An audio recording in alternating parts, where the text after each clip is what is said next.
Okay. Husati murakoze. Repetir tu sentak. Emositir doker ati murakoze. Thank you. Det är bara Jesus som gjort allt. Jesus. Ja. Har Jesus varit där? Ja, selvfølgelig. Är du säker? Jag visste inte det. För jag vet att han är min bror. Han har... Hur är den sa att jag måste till dig gratulera? Tusen tack Eden. Hur Fiori hon sa till mig att gratulera. Tusen tack Fiori. Hur Najba hon sa att gratulera. Tusen tack Ajba också. Tusen tack för Olingemek. Hon har ringt till dig? Ja. Najba? Ja. Okej, jag visste inte Det var det. dagen som jag födde han. Okej. Hur Lania hon fortsätter mig att jag måste till dig gratulera. Tusen tack Lania. Och så Lania ringt mig. Och så hon, vad heter hon? Kunatil Mahari. De som var både där närmare vuxenpraringen. Hon sa att gratulera till dig. Tusen tack. Det var de som har fortsatt mig att jag måste till dig gratulera med dagen. Tack till... Gratulera med dig, inte med dagen, sorry. Gratulera med mig. Jag gratulerar med dig Ja. för Niban. Tusen tack. Och så har Eden spurt mig om att hvordan du har gjort för att få baby som vanlig. Agaciro na Honorine bageragezaga muamini umukobwa mtoya. Nakushukuru sana, nimeshapata nani gift kutokea kwako, maneno liniongelea. Hongera ngashimira umubyeyi utuye muri Tromso, mama Jeremiah na Divine birankomeranye. Nukuri uwo mubyeyi naramushimye, nawe yaratwite ariko yahise agira imbaraga zisumbiza abandi babyeyi bose. Cyambere na mbere ndashimira umukobwa bita Divine wo twari turi kumwe muri hoteli, nawe yari umubyeyi yaratwite ategereje nkanjye, ariko shimira inshuti n'abavandimwe mwese mwansengeye.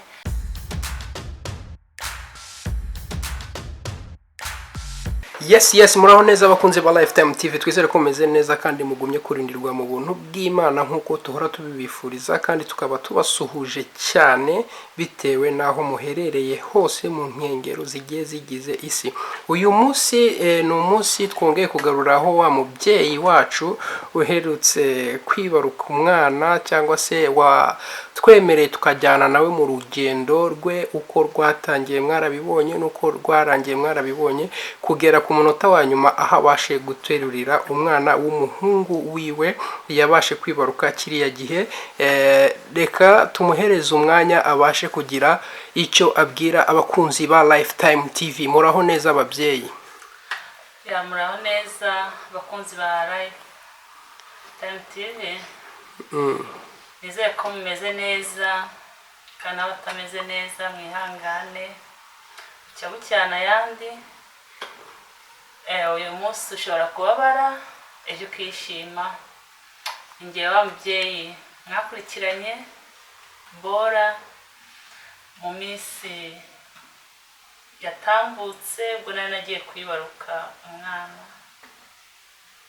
Nizere ko mwakurikiranye ibiganiro byabaye. Yes, nkuko bibibukije nanjye ubwanjye ndabyibuka, avuze ati yizere ko mwakurikiranye ibiganiro, ariko navuga ko ari urugendo kuko twatangiriye mu rugo, turinda tugera kwa muganga, turinda tugera kuri final, kugeraho yibarutse umwana w'umuhungu mwiza cyane w'igisore usa na se. Ibazaho kantu gusa na se. Twarinda amezi 9. Wajya kubyara ntihaze n'ishusho yawe ni na gato basi nakagaragaza ngo amutwara amezi 9. Ubwo wabisobanura mbona agaciye karagaciyemo Bo reka dukomeze uyu munsi wagenze gute kuri wowe? Uyu munsi wagenze neza. Iyo mbonye bukeye nda amahoro ndavuga ati Yesu nushimwe. Nukuvuga umunsi wagenze neza kuri njyewe. Umunsi wagenze neza kuri weho, ukongera ukavuga ati iyo ubonye bukeye ni iki? Ni ikihe kintu cya mbere kikuzamo mu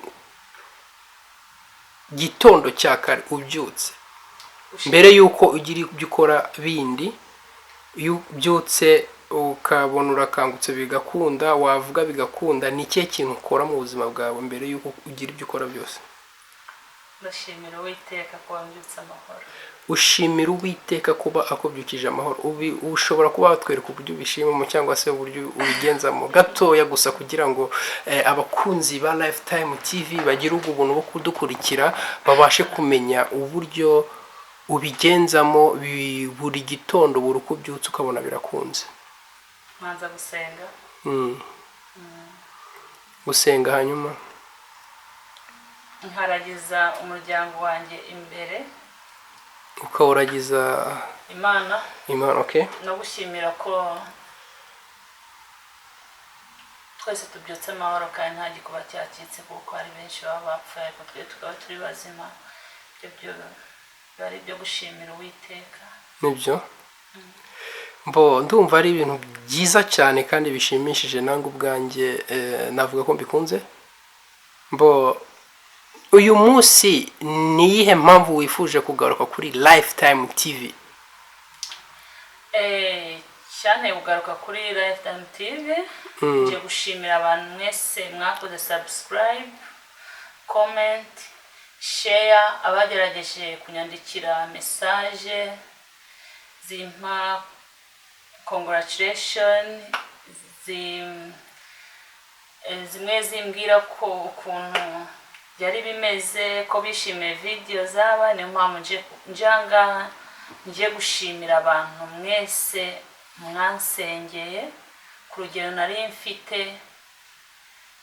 Umunsi nababwira ati ngiye kwibaruka umwana w'umuhungu, mu by'ukuri ntabwo abantu bicaye, baransengeye. Rero nje gushimira ko naje amahoro, isengesho ryarakiyemo.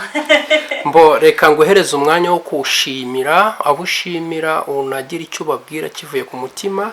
Ndaza no kugira umwanya mfata wo kubwira abantu bampaye ubutumwa bwawe batavuga ururimi rumwe nk'urwawe ariko muhurije ku kirimi cyo muganiraho kinahangaha mwize, ari cyo Kinorveje. Bampaye ubutumwa kuri wowe ngo congratulation, gratulera, ntago nzi icyo bisobanura, aza kudusobanura.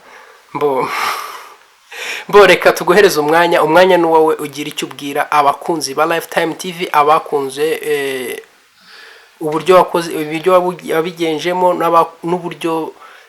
n'uburyo wabyakiriye, ama message bakwandikiye inbox, haba no kuri YouTube channel nabonye barakwandikiye, nawe ubwawe warambwiye ati hari n'abanyandikiye muri inbox. Ugira icyo babwira, umwanya n'uwawe babyeyi. Mu by'ukuri ndashimira bivuye ku mutima, shimira abantu bo kuri Lifetime TV, abantu bagerageje kubana nanjye.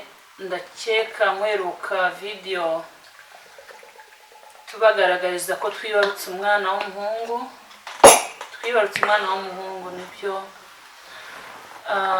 Cyambere na mbere ndashimira ababyeyi bangezeho bwa mbere nkimara kwibaruka umwana.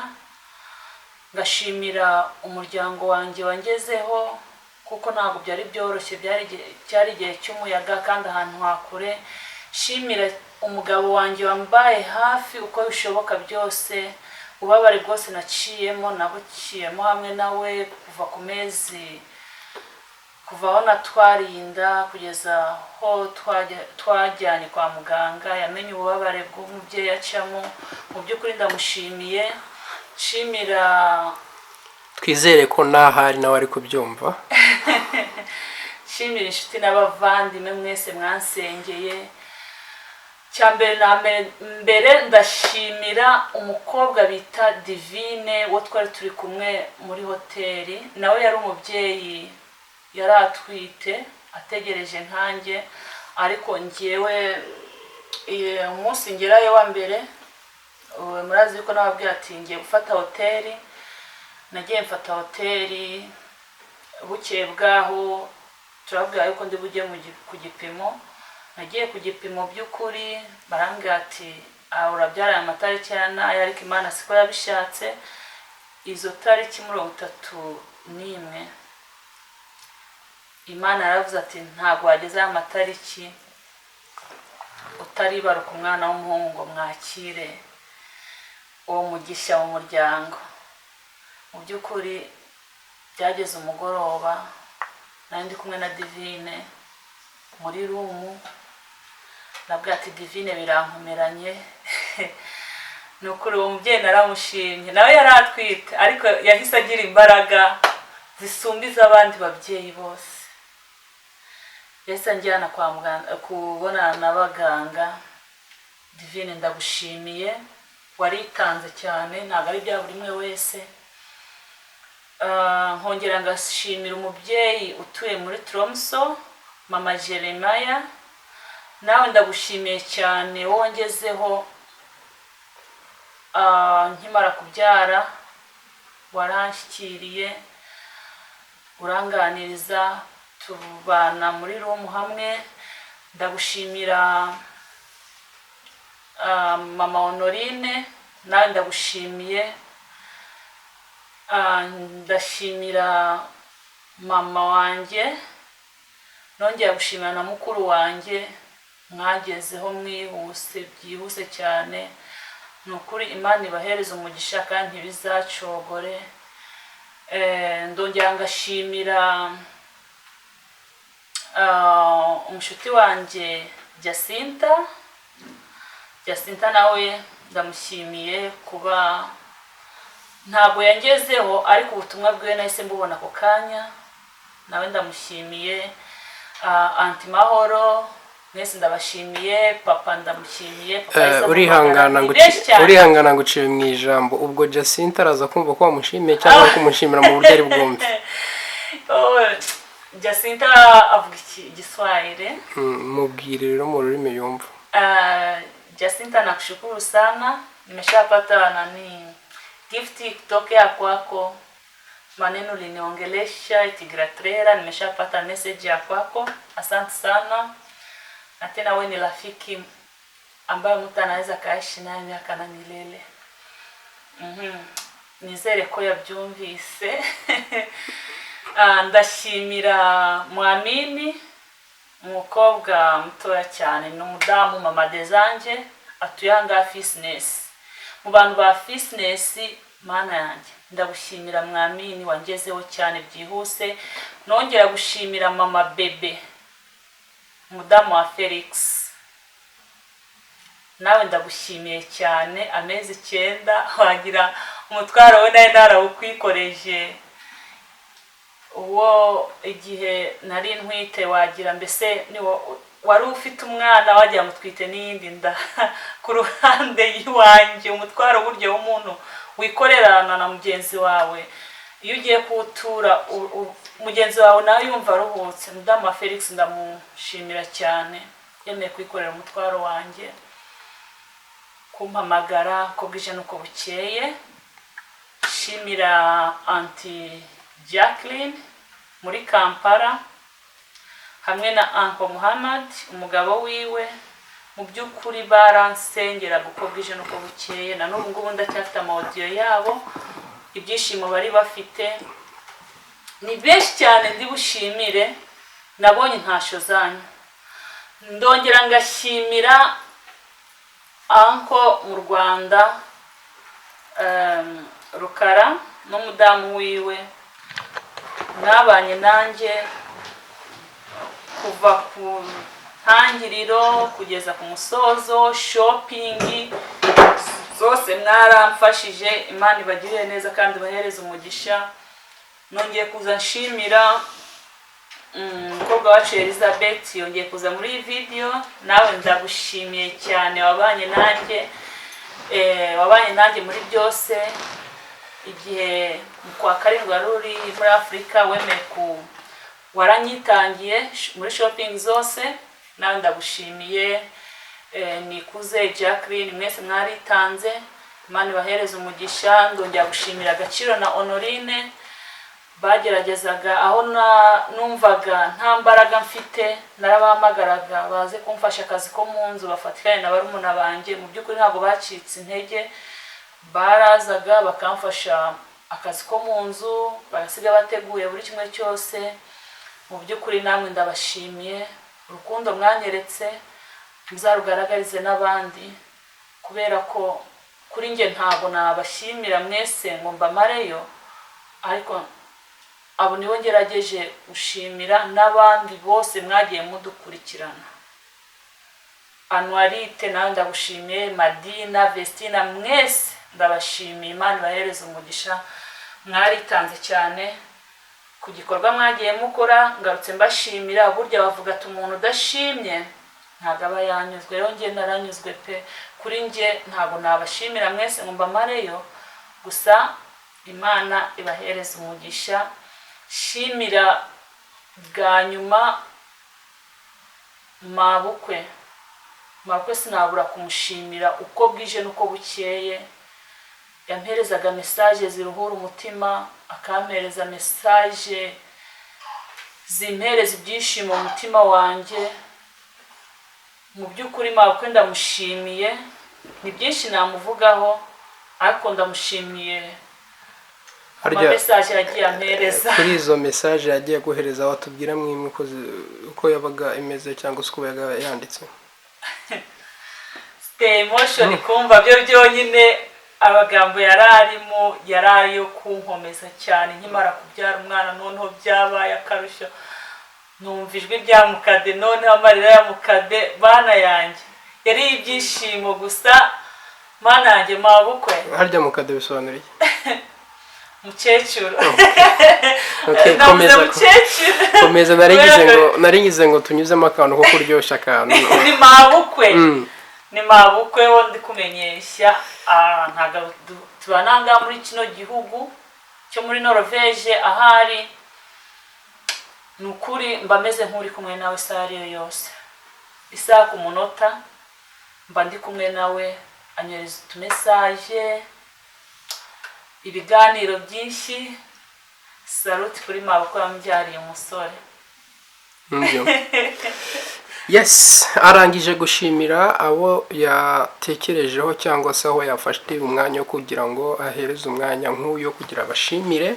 Reka dukomeze ikiganiro cyacu tunagana ku musozo. Reka nanjye muhereze ubutumwa nakiriye uno munsi mvanye ku ishuri, ariko sinzi niba ndibuze kubibuka amazina bose, ariko ndagerageza abo nibuka kandi abo ntibuka nabo barihangana. Nabonye ubutumwa bwawe buva ku bamama bagera muri 3 batari 4, bambwira ngo mbwire Graturera Eden. Eden. Congratulations kwisuhitamo Eden, niyo sabimbwiye. Yeah, Eden. Bo reka tugere mu mwanya kugira ngo ba bantu bantumye batumikire. Yego. Tugeze mu mwanya kugira ngo tuvuge iki Norvege kuko ni bwo buryo babimbwiyemo. Hu Eden sa at mon site de Graturera. Eden. Hu Fiori hu satirma at Graturera. Fiori. Hu Najba hu sa at Graturera. Najba so for Olingemek. Who are ring today? Yeah. Najba? Yeah. Okay, jag visste inte det. Det var dagen som jag för det här. Okay. Hu Lania hu fortsätter mig att jag måste till dig gratulera. Tusen tack Lania, och så Lania ringt mig. Och så vad heter hu kunna till Mahari. De som var bodde där närme vuxenpraringen. Hon sa att gratulera till dig. Tusen tack. Det var de som har fortalt meg at jeg må si til deg gratulerer med dagen. Takk til Gratulerer med deg, ikke med dagen. Sorry. Gratulerer med meg. Jeg gratulerer med deg Ja. for Niban. Tusen takk. Også hun Eden spurte meg om at hvordan du har gjort for å få fått baby som vanlig. Fordi det er vanskelig for noen, og noen bruker medisin, og noen bruker lang tid, og noen bruker mange dager for å få baby. Jeg har ikke brukt det lang tid. Jeg har brukt ingen medisin. Ingen operasjon heller. Ingen operasjon. Så hva du skal si til dem at du har fått baby som vanlig, og du har fått baby normal, du har ikke fått operasjon eller medisin eller noe sånt. Ja? Det er bare Jesus som gjør til alt. Jesus? Ja. Har Jesus vært der? Ja, selvfølgelig. Er du sikker? Jeg visste ikke det, for jeg vet at han er min bror. Han er Ok, let's go. Ja. Så jeg tror at du har fikk beskjed som jeg fikk fra skolen, Ja. for de alle damene fortalte meg jeg må si det til deg. Thank you for everyone. Takk Jeg for håper alle. at du fikk beskjed. Ja, jeg dit. fikk beskjed. Så jeg må gå tilbake til våre språk.